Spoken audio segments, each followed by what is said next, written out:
Hi, it's Mark here. I've just finished installing a Pro Series 51016 hitch on my 71 Chevrolet Cayenne C10. Give you a little pointers and show you what it looks like.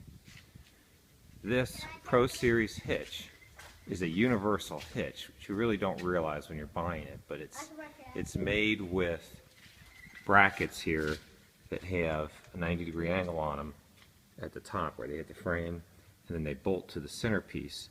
So they're universal in that you take these brackets off, you switch sides, and it'll accommodate any frame. From this is a 34-inch frame on the Chevrolet 71 Chevrolet Cayenne, but it goes all the way up to I think 38 inches or something by having the flange bounce, go the other way.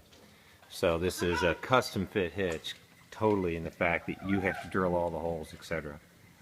This hitch for the Chevrolet is intended to cross over these rivets. So you have this crossover, remember, toward the back of the truck that's riveted through the frame right here. And the intention is for that rivet to go through this hole here, at least according to the instructions, so that's why I have got these spacers here. That's why the instructions call for the spacers between the frame and the hitch side brackets to get this part of the frame down over this rivet head.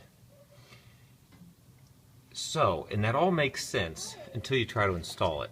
So if this bolt were here through this frame hole, and this bolt were roughly where this is, you'd be shimmed around this rivet.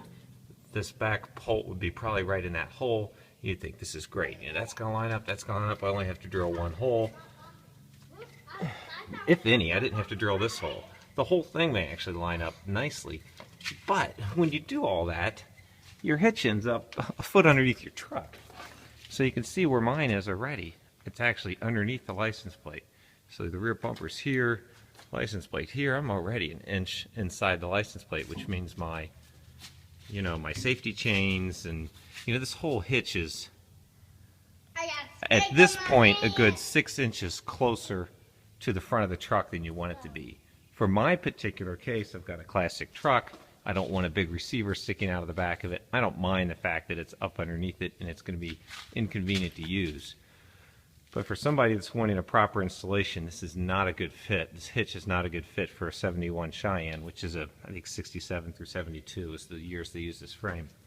So the problem the hitch manufacturer didn't accommodate for, that Pro Series doesn't really, accommodate, is this frame's, say, 3 or 4 inches, well, it's not 4, it's probably about 3 inches wide here.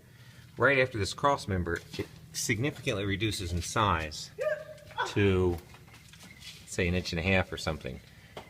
Well, when you try to install it so that the back of the receiver is sticking out, where you'd expect out here, 3 or 4 inches beyond the license plate, you're having to connect to the frame on this reduced thickness part of the frame. Well, the entire back part of this bracket doesn't even, it's just not possible to do. You'd have to be drilling holes through the side of the bracket kind of diagonally to get into the frame, and the only bolt that would be really attached properly would be the far front bolt. So certainly that's not an application that's going to work well. Not if you bought a Class 3 hitch with intention to ever use a Class 3 hitch. So I guess one other tip I'll give you is on this one bolt. So I have this bolt here, the middle bolt, is right where the frame starts to reduce down from thick to thin. So that this is as absolutely far rear as I can install this hitch and have 2 of the bolts into the wide part of the frame.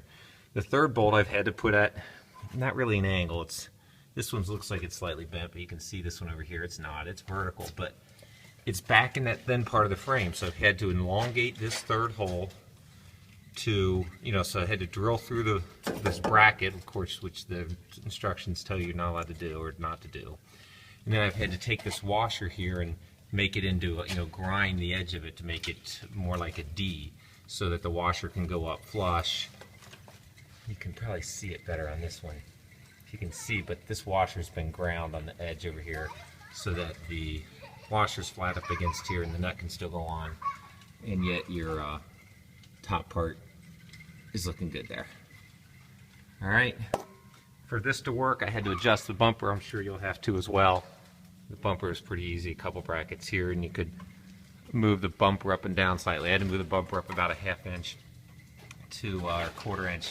As you can see where I've got it just perfect, about a 1/16 clearance when I put a receiver in here, that it clears the bottom of that license plate. Oh, there you go.